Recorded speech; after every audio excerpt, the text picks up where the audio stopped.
Good morning, 8th class. Today we are going to solve sum number 4 of exercise 2.4. Here statement is one of the two digits of a two-digit number is 3 times the other digit. एक 2 digit का number है आपके पास, 2 अंकों की संख्या है जिसमें से एक अंक दूसरे का 3 टाइम है, 3 गुना है. ठीक है. If you interchange the digits of this 2 digit number, अगर आप मतलब ये इकाई की जगह पे दहाई, दहाई की जगह पे इकाई, दैट मीन्स वंस डिजिट की जगह पे टेंस, टेंस की जगह पे वंस कर दो, तो जो नया नंबर बन के आएगा ना, then and the resulting number to the original number you get 88. तो आप उन दोनों को जोड़ेंगे, ठीक है, ऐड करें उस नंबर को ओरिजिनल नंबर में, तो 88 मिलेगा. What is the original number, जो मूल संख्या है वो बताइए. तो let unit digit x, tens digit 3x. 3x क्यों? क्योंकि इसने स्टेटमेंट में बोला है कि एक डिजिट दूसरे का 3 टाइम है, 3 गुना है. ठीक है. तो नंबर हो जाएगा, नंबर कैसे करते हैं, 10 गुना दहाई का अंक जमा इकाई का अंक. ठीक है. 10 into tens digit plus ones digit. ठीक है. तो ये हो जाएगा 10 3 30, 30 प्लस x 31x.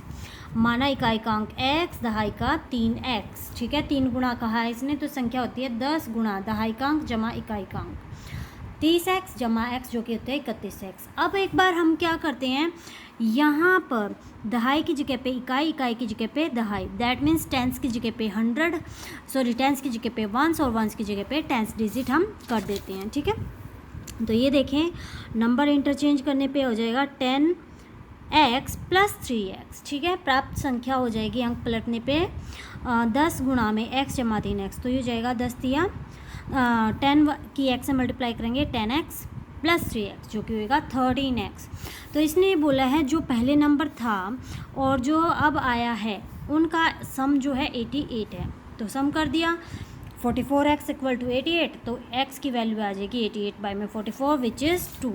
तो यहाँ पे आपके पास x की वैल्यू आई है 2.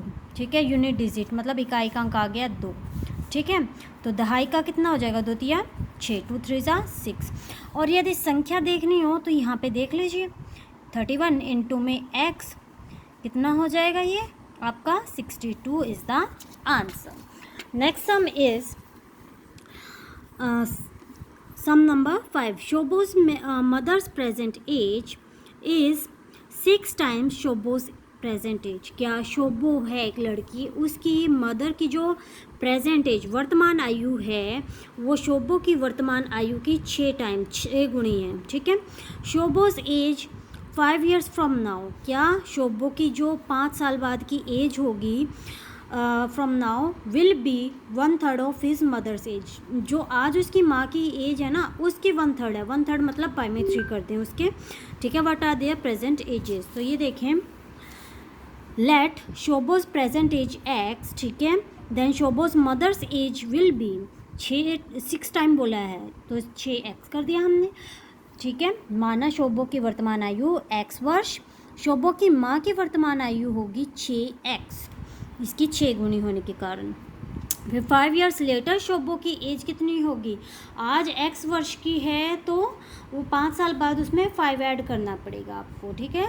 5 वर्ष बाद शोबो की आयु होगी x प्लस 5. तो इसने आप प्रश्न में आ जाते हैं, उसने बोला है कि 5 ईयर्स लेटर शोबोज एज विल बी 1/3, थर्ड मतलब बाय में 3 ऑफ मदर्स प्रेजेंट एज. ठीक है. प्रेजेंट एज का 1/3. क्या 5 वर्ष बाद शोबो की आयु मदर की वर्तमान आयु की 1/3 हो जाएगी. तो अब ये देखिए, ये मैंने कर दिया 3 एकम 3, 3 दूनी 6, 2 पे कट गया, 2x हो गया. इसको इधर लाएंगे तो ये -2x हो जाएगा और ये इसको उधर लेके जाएंगे तो माइनस का 5 हो जाएगा. तो ये आया माइनस का x बराबर माइनस का 5.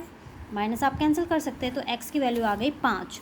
तो शोबो की जो वर्तमान आयु है, प्रेजेंट एज है 5 है, उसकी मदर की हो जाएगी 6 गुना में 5, 6 पंजे 30, 30 ईयर्स. ठीक है. Okay. 6 sum is there is a narrow rectangular plot. एक आपके पास रेक्टेंगुलर आयताकार प्लॉट है. ठीक है. Reserve for a school, school बनाने के लिए इन महोली विलेज, इस माहुली विलेज में, गांव में है, ठीक है। The length and breadth of the plot are in the ratio 11:4। क्या उस प्लॉट की लंबाई और चौड़ाई का अनुपात 11:4 है। एट द रेट ऑफ 100 पर metre it will be cost the village panchayat at ₹75,000 to fence the plot. ये कह रहा है कि उसके चारों तरफ बाड़ लगा रहे हैं, ठीक है। बाड़ 100 रुपये पर मीटर के हिसाब से लगा रहे हैं, तो ग्राम पंचायत को ना 75,000 रुपये का खर्चा हो रहा है, ठीक है। तो ये कहता है बताओ उसकी डायमेंशंस, मतलब उसकी विमाई, विमाई क्या होती है, लंबाई और चौड़ाई। तो देखिए लेंथ, अब रेशियो दिया गया था 11:4, तो लेंथ जब भी रेशियो आता है हम लगाते हैं साथ में x, तो लेंथ हो गई 11x, ब्रेड्थ हो गई 4x, माना लंबाई 11x, चौड़ाई हो गई 4x।